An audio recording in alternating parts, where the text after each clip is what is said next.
Sir issue తర్వాత నిన్న అంతా హడావిడి చేశారు అక్కడ ఏదో స్వాతంత్ర సమరయోధుల్లాగా.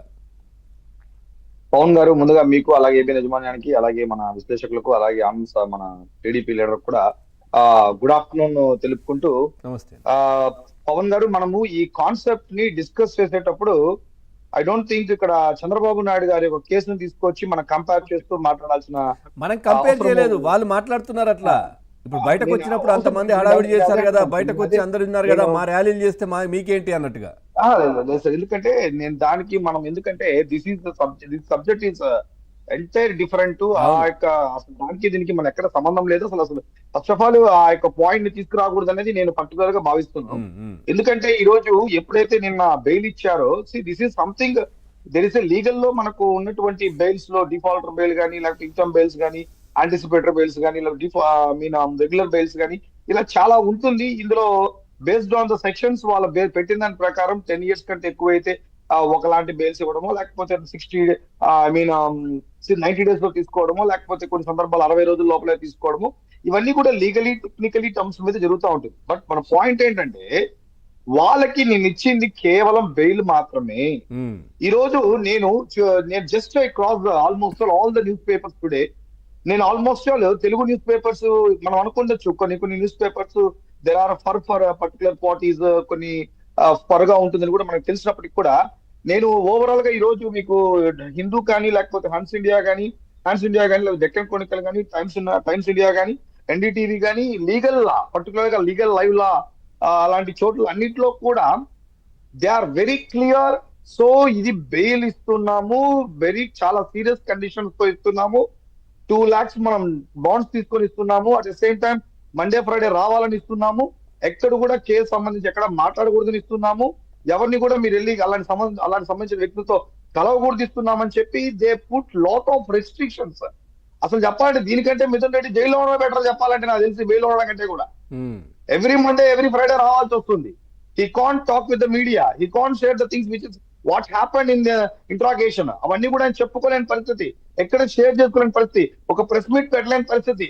సో దీనికంటే లోపలడమే బెటర్. ఎవ్రీ మండే రావాలా, ఎవ్రీ ఫ్రైడే రావాలా. సో ఇది ఈ రోజు వాళ్ళు ఏంట్రా అంటే, బయట వచ్చిన అంశాన్ని వాళ్ళు ప్రొజెక్ట్ చేసుకునే ప్రాసెస్ లో పర్టికులర్లీ ఒక న్యూస్ పేపర్, నేను ఆల్మోస్ట్ ఆల్ ఈ రోజు ఒక ఇంగ్లీష్ పేపర్స్ ఒక 7 కవర్ చేశాను, తెలుగు పేపర్స్ ఒక 3 కవర్ చేశాను. అన్ని చోట్ల కూడా 9 పేపర్స్ లో ఒకే ఇన్ఫర్మేషన్ పోర్ట్రేట్ చేశారు. అంటే ఎగ్జాక్ట్లీ కోర్టు నేను ఏం చెప్పిందో ఆ యొక్క డైరెక్షన్స్ లోనే అన్ని పేపర్స్ ప్రజెంట్ చేసింది. బట్ ఒక్క న్యూస్ పేపర్ మాత్రం ఎక్స్ట్రాడినరీగా ప్రజెంట్ చేసిన ఇన్ఫర్మేషన్ చెప్పాలన్నట్టయితే, నిజంగానే ఏసీబీ కోర్టు మిగతా పేపర్లకంతా మ్యాటర్ రాయలేదా? మరి అంతకంటే మీరు పెద్ద పేపర్ అనుకుంటే, నిన్న ఏకంగా వీళ్ళు అసలు వాళ్ళు రాసిన పేపర్లో రాసిన మ్యాటర్ కానీ, ఈ యొక్క ప్రజలు కానీ చదివితే, అయ్యో పాపం మిథున్ రెడ్డి ఇన్ని రోజులు ఉన్నాడా జైల్లో, అసలు ఒక్క సాక్ష్యం చెప్పలేదంట కదా, అసలు సిట్టోలు ఏమీ చేయలేదంట కదా అని ఇష్టం వచ్చినట్టు రాశారు చెప్పాలన్నట్టయితే. సో మరి ఇంత ఇష్టం వచ్చినట్టు, అసలు మిథున్ రెడ్డిని అనవసరంగా లాక్ చేసినట్టు అంతా రాసినప్పుడు ఆ పేపర్ లో ఇంకొకటి రాయాల్సి ఉంటే సరిపోయింది. ఈ కేసు నుంచి మిథున్ రెడ్డిని కూడా తప్పించేస్తున్నారు, ఇంక ఈ కేసు నుంచి మిథున్ రెడ్డికి ఎటువంటి సంబంధం లేదు అని కూడా తప్పించేస్తుంటే పోయింది. బెయిల్ కాదు, ఎందుకు మీరు బెయిల్ అడుగుతున్నారు? యు గో ఫర్ ఎ క్వాష్కి వెళ్ళండి, మీ కేసే కొట్టేస్తాం మేము, మీకు సంబంధమే లేదని చెప్పొచ్చు కదా. మరి ఏంటి, మీకు అనుకూలంగా ప్రజలకి తెలియజేయాలనే ఉద్దేశంతో మీరు రాశారు. సో కాబట్టి ఈ రోజు మిథున్ రెడ్డి గారు బెయిల్లో ఉన్నా జైల్లో ఉన్నా పెద్ద డిఫరెన్స్ లేదు. మరి రాజకేశ్ రెడ్డి గారు ఎందుకంటే సీరియస్ గా ఉన్నారు? మరి ఇప్పటి వరకు ఇచ్చిన దాంట్లో కూడా మొన్న కూడా డిఫాల్టర్ బెయిల్స్ ఇచ్చారు వాళ్ళ ముగ్గురికి. దీని మీద మళ్ళా కోర్టు సిట్ విచారానికి వెళ్ళి ఉండదు మళ్ళా చెప్పాలన్నట్టయితే.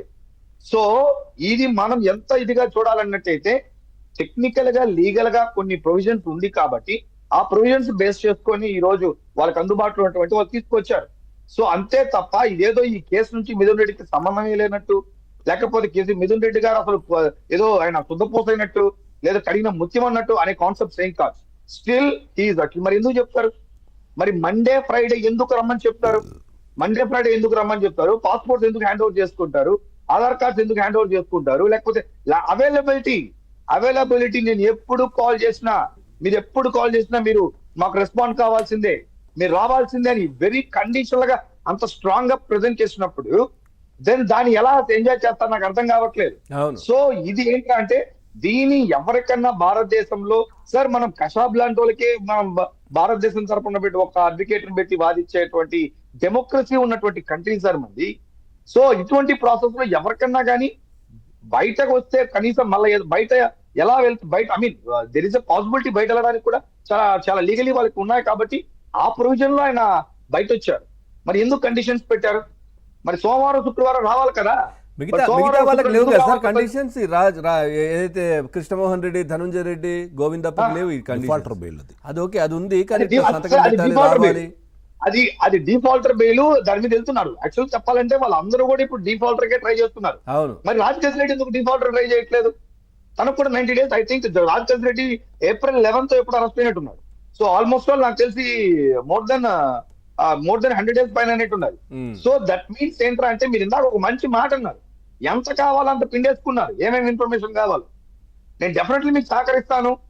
సో నా చేతికి వచ్చింది, నా చేతికి రాలేదో లేకపోతే నా చేతికి వచ్చిందో పలానా చోటకి వెళ్ళింది అని ఒప్పుకోవచ్చు కదా.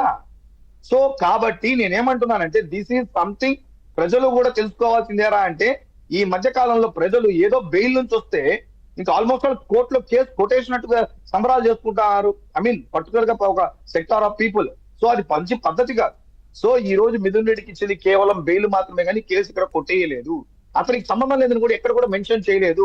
ఒక పర్టికులర్ గా వాళ్ళకి ఇష్టానుసారం వాళ్ళకి నోటికి వచ్చినట్టుగా, వాళ్ళ చేతికి వచ్చినట్టుగా ఇష్టం వచ్చినట్టు రాసి ప్రజల ముందు రుద్దే ప్రయత్నాలు చేస్తున్నారు తప్ప మరి ఎందుకు సో కాల్డ్ బెస్ట్ పేపర్స్ అన్ని పేపర్స్ కూడా కరెక్ట్ గా వాళ్ళు బెయిల్ ఏ విధంగా ఇచ్చారు ఆ విధంగా ఇచ్చారు. Sir okay sir, there are lot of cases in India. Even bail వచ్చిన తర్వాత కూడా కొద్ది రోజుల తర్వాత కేసు ఫైనలైజ్ అయిన తర్వాత అరెస్ట్ చేసిన దాఖలు, అరెస్ట్ చేసిన కేసులు లేవా? So bail is not something saying that that is not a clean sheet. It's just a bail. అది క్లీన్ షీట్ కాదు కదా. సో కాబట్టి ఈ రోజు మిథున్ రెడ్డి గారు ప్రతి సోమవారం శుక్రవారం ఖచ్చితంగా ఏసీబీ కోర్టుకు రావాల్సిందే, సంతకాలు పెట్టాల్సిందే, మీరు ఎవరితో కూడా మాట్లాడుకుంటూ ఉండాల్సిందే. So there are lot of conditions ఆయనకు కూడా ప్రొజెక్ట్ చేశారు కాబట్టి నేను అనడం ఏంటంటే ఈ బెయిల్ కంటే ఆయన కూడా జైల్లో ఉండడం బెటర్.